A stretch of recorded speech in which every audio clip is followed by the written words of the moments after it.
Here we are at the Palm Harbor Museum in the it's the children's room, and we have now made it the room where we have on exhibit some beautiful panels that bring the history of Faith Mission Children's Home to light for our community. And we hope that the exhibit will just be here for years and years to come.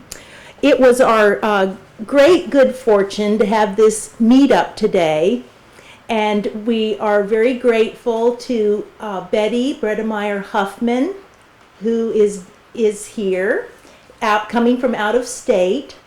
And Betty is the daughter of Markert Bredemeyer and the daughter of August Bredemeyer. And we'll get into some of the reason why that's important in just a moment. We also have with us Helen Hodges Fuller, who grew up at Faith Mission, and also her close cohort, Arthur Pete Stokes. And for today, it's okay to call you Art, and that's his Art. And Helen? And he's Pete to you, so it's fine if you call him Pete. And Betty, thank you so much for the three of you for being here with us at the... Oh, and I'm Terry Fortner, a volunteer for the Palm Harbor Museum, and it was my greatest honor to get to meet and work with you, as well as Ed Markert, to produce this exhibit. And you have brought things to us, and without you, each one of you, we could not have had this wonderful culmination. So welcome and thank you for visiting with us today.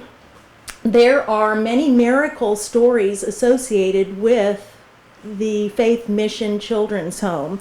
And it does seem miraculous to me that we have this opportunity to meet with you today. So Betty, I wanted to start with you perhaps because your mother, Margaret, was one of the founders of Faith Mission. I'm going to pass this over, and could you tell us a little bit about your mother, please? Sure. Well, I remember my mother telling about her nursing. She was the nurse of the babies when they first started in Crystal Beach. And she took a correspondence course and got her nursing degree, and so she is in the video with the white uniform and the white cap. That's Margaret. And she worked with them, with her parents and with Irene when they first began and until she married. And then we would just come back and visit when we lived in Chicago, and then we moved back to Florida, and then my father took over in place. Irene couldn't manage everything alone anymore, so he came over, and he and my mother took over the work, and it then became a retirement community. So that was one of the most fascinating things to find out, is that once the children's home was in fact closed down, and that's a story that our exhibit helps to explain, that the work and all the investment that people had made in it continued on to provide a place of respite for visitors who needed a place to live, elder people who needed a place to live. And your father was the founding minister for the Crystal Beach Community Church. right, And so your family came to live in Crystal Beach in about what year? 1957. Very good. And by that time, you were at an age where, did you get to meet, is that when you met Helen and Art? Oh, we knew them all the years we knew them all the years we came down to visit too. And and then after we moved down, we were together more often. Very nice. Well, thank you. And then you did mention, go ahead and say your grandparents' names, and then the siblings, your uncles, and your Right. aunt. My grandparents were Fred and Cora Margaret, and their children were Irene, my mother Margaret, Edwin, that's Ed's father, and Earl. But Earl was never down here. I think he was married by then and lived in Georgia, so he wasn't part of the mission. But what else was I supposed to I say? think that was good. He yeah. was the architect of the church. Oh, that's right. That's true. That's right. He was the architect of the church. What became obvious to me in the research was that every single member of the Margaret family did something very helpful Right. and very important, Yeah, even that's if they true. weren't right there all the time. But certainly the people that were there all the time were doing an immense amount of work. Right. Well, now we thank you, Betty, and we'll be getting back to something that you brought with you today in a moment. Oh, yes, I forget. And but now we want to turn our attention for a moment to Helen. And Helen and Art were both brought to Faith Mission in their infancy. So Helen, were you told the story of how you came to live at Faith Mission? Would you retell that for us, please? Well, I was told that I was born in Georgia, but to get into the home, some lady got on a train in Georgia and brought me to Crystal Beach Depot. We used to have a little depot there, and I guess Dottie or somebody met him at the depot and brought this little bundle to the orphanage. And I was about 13 days old. And is that a somewhat typical story about one way that the children came to live at the orphanage? I presume so when you say Pete. I would think so. We want to hear Pete now. Yeah, Art, what story do you have to tell about how you came? Let's see, I finished. Well, they found me floating in the Gulf, which of course. Yeah. Yes, someone put you in a basket of bulrushes. Little Moses here. Yeah. No, I was born in St. Pete, and my interesting that my nickname would be Pete. I never thought of that because it was always based on Peter Pan. Yeah, not St. Pete. But Yeah, but my mother's mother said, "Put this child away," and I guess they did some research, and I guess the time frame differs. Dottie says weeks, and according to some of the things my mother said, it wasn't weeks because she wouldn't be feeding me baby food at 3 weeks. But I wound up at Faith Mission, and just by extrapolating what might have transpired because of what happened over the years, there must have been an arrangement for my mother to send money for piano lessons or whatever else every now and then to make sure she stayed somewhat in touch with Faith Mission. And that's where I grew up. Actually, that became my home. And even when I went to live with my mother and her new husband, stepfather, cool man, it never changed. Faith Mission was always my home, and the people that ran it were always my family, including Betty Earl and her sister. Yeah. And tell Betty Earl's sister's name, please. Margaret Ann. Margaret Ann. See, and I do the double names. We grew up calling them the double names. Yeah. Now she's Betty, and her sister became Marty. Oh, okay. But I never called her Marty. I always hung on to Margaret. and Yeah. Margaret. Well, that's beautiful. Thank you. I hope that the people who have the opportunity to listen to this realize that you grew up in a different time as far as the way that it was handled when children were not wanted or perhaps not able to be cared for in their birth families. And it had to be a difficult experience at the time in your lives when you became cognizant of this, and yet having spoken with you both and having read Art's beautiful account that he took the time to write, I salute each of you for overcoming. We all have something to overcome, and I think you've done a very beautiful job of that. I'd like to hear about how in the world, with a house full of children, and there were many children, we know at this time, not at one particular time on one census that we researched, it shows that there were 87 children at the home at one time. How did the days get organized in order to handle that? What was a typical day? From my remembrance, we got up, had breakfast, we went out to the park and played. We came back in, had lunch, went out in the park and played. We had supper, went home to bed.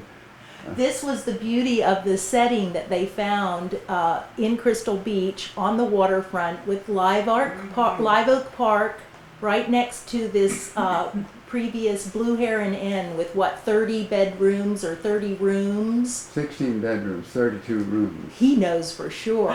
32 rooms total. Yes, Wow. And 16 bedrooms. And then pretty soon, yes. But on the sun porch, which was the whole width of the building, it was like a nursery with all the little babies' beds and so forth, and we're there looking out in the park, watching the older kids play, and we should be out there playing. wait Right. for the day. We also had little pots by our bed, and you had to go potty. You get up and go in that little job, so do that bathroom.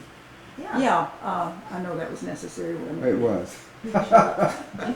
No, this is all part of what people want to know. You know, it's a curiosity because I felt like my hands were full with 2 children when I was raising them. Well, that sun porch was full of babies. That's a small, but they were that style, but they were the baby crib type things that we were all in, and it was a nice porch. Well, in the video it shows it. Showed you there. Yeah. Yeah. And there's pictures. Yeah, that's about it. But yeah. Oh, somewhere. This is good. We'll be able to put some of the pictures into this video while we're editing it. Okay, was that So- wrong? You You- didn't say anything wrong. I don't think we need any more bathroom stuff, though. I don't know. Oh, we might want to know the details. No, Oh, but I can tell you some things if you want to. Never mind. well, how do you remember who was doing the laundry? Who was taking care of the mending? Who was doing the cooking? Well, I can tell you, I did a lot of laundry. I did a lot of mangling the boys' shirts, and I did a lot of cooking. I remember carrying to make starch at the meat. Get that out of my face. You brothers and sisters behave. I should have sat between you. At the main building, Asked would make a big bucket of starch and all this bit, and I'd put on a little red wagon, a wheelbarrow, and that boiling starch, wheel it across the park to go to where your mom and dad lived at that parsonage over there. We had our washing machine and so forth, and we would starch the clothes there, hanging out in the line if it was a pretty day, or if the old man next door was not burning trash. If he was, Aunt Esther introduced herself to him. Okay, enough said. Yes, I heard about Yeah, right. the formidable Aunt Yeah. Esther, But as that's Clark called her. that's part of the laundry business and so forth. There are other stories. You know, yes, it does sound like you were intimately involved with helping to do the laundry. So the children when you lived there, We all had our chores to do. you did, and I know Pete or Art, you were given the job of helping with the maintenance and the outdoor work. Basically, I took care of the lawns, It's a big job. and I started at about age 12. There were acres of it. It took 6 days a week to do it. Wow. We're all in stunned silence just to think of it. I couldn't believe it. We had lawnmowers, but here I was, a Push 12-year-old. lawnmowers.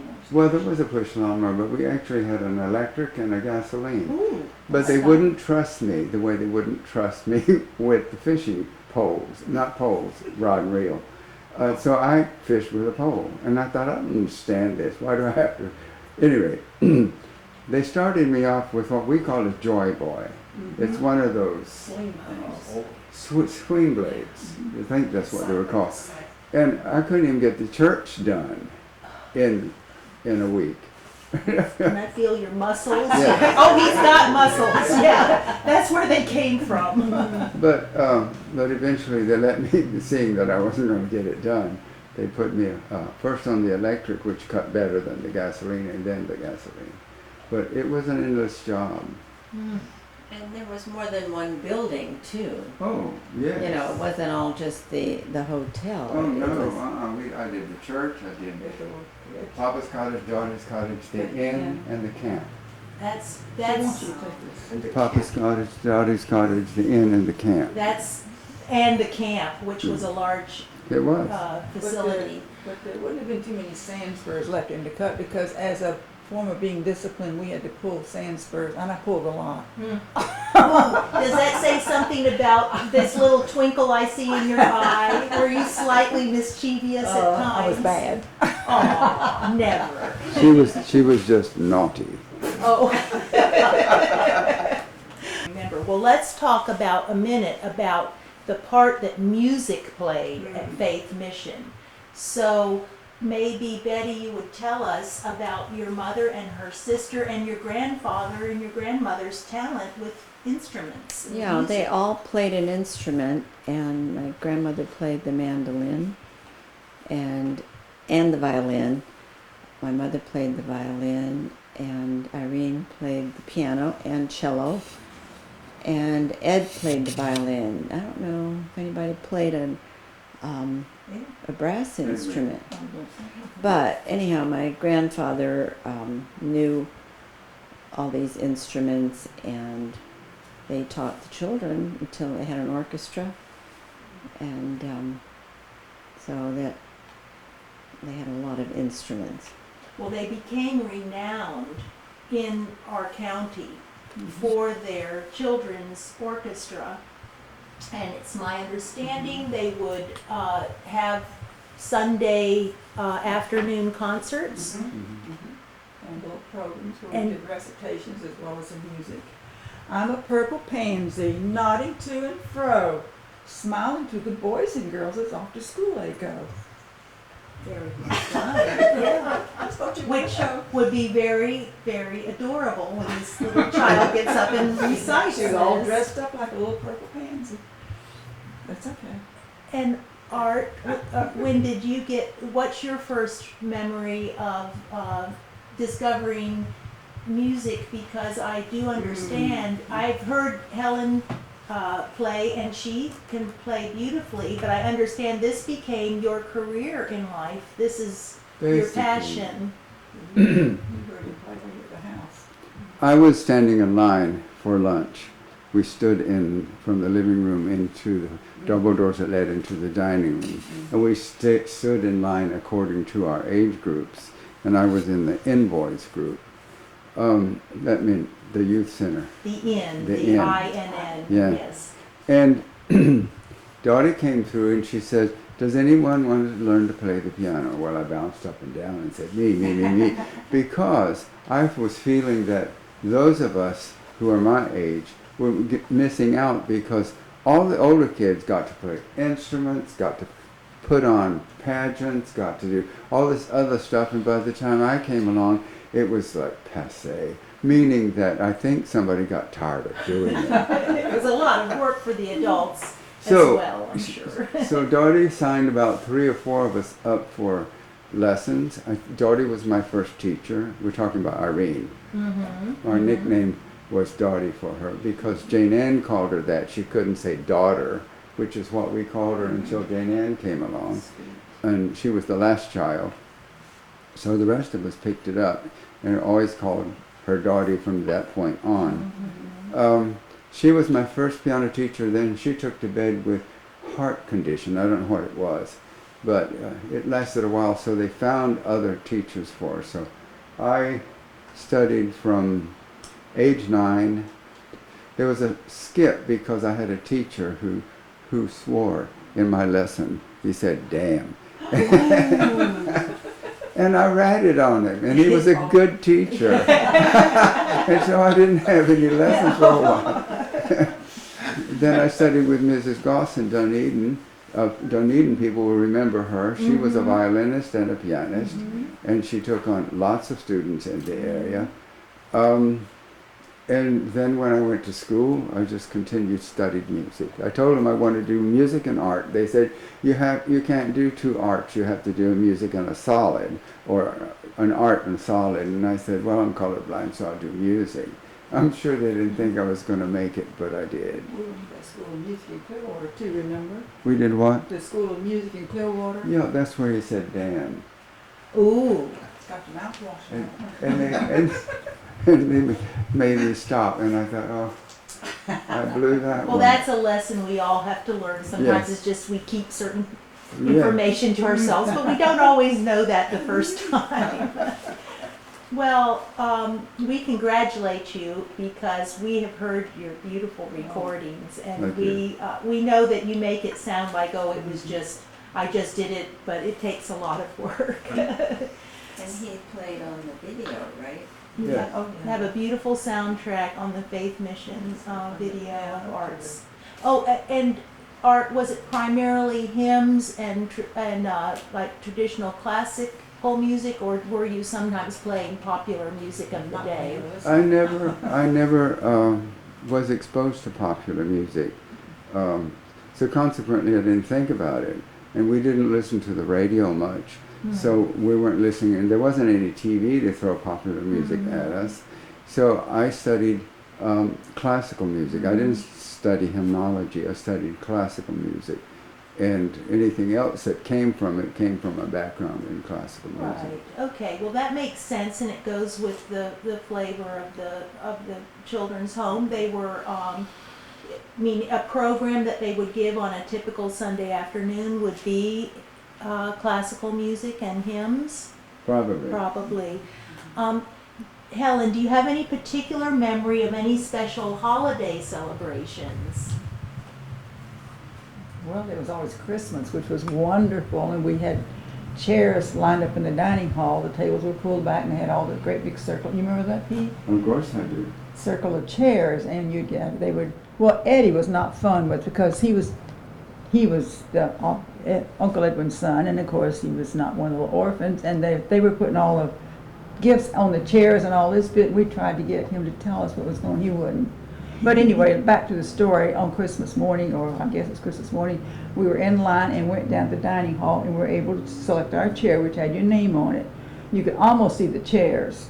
They were so loaded down with gifts. I mean, on top, underneath, around, and so forth. So we all sat there and started in our gifts, and we were allowed to go out in the park. We got out in the park and we had a gift exchange. We really did, you That's know. I like fun. that, you know, and so That's- we had big Christmases. We really So did. Christmas was definitely a big holiday. It was, and then there was Easter. If we can go to that, and remember the Easter baskets? You wouldn't, because you didn't get one. I do remember Do the you? Easter baskets. Some yeah. organization would make Easter baskets out of oatmeal boxes. And you know, they would cut them in half and wrap them around with the crepe paper, crepe and paper, make make crepe ruffles and little handles. Beautiful. Oh, they They were look like wonderful. they It's look on like that video that flowers. we can't find. And they'd have them lined up on the porch, and then we'd walk out there and pick up our basket and then run out in the park and start eating all of our goodies. They were beautiful baskets. And I have to say, one year, Mm-hmm. the surprise was that in every Easter basket was a brand new candy, M&Ms. Every basket had tons of M&Ms in it. From that day to this, that's been like one of the favorite candies.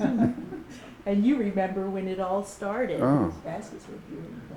Oh, how sweet.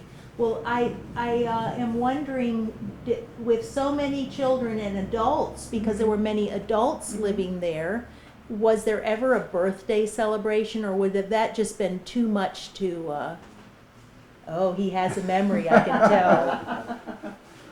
My earliest remembrance of a birthday it was my birthday. I don't know if they sang to me or what, but I was given a large sugar cookie with a candle in it. And I don't know, remember blowing the candle out, but I think the thing I wasn't really happy about is I had to share it. We had to break it in half, and I had to have the cookie away to somebody else's birthday was somewhere in the same vicinity. You were a child after all. I don't blame you. We want the whole entire cookie to ourselves. And they had the cupcakes.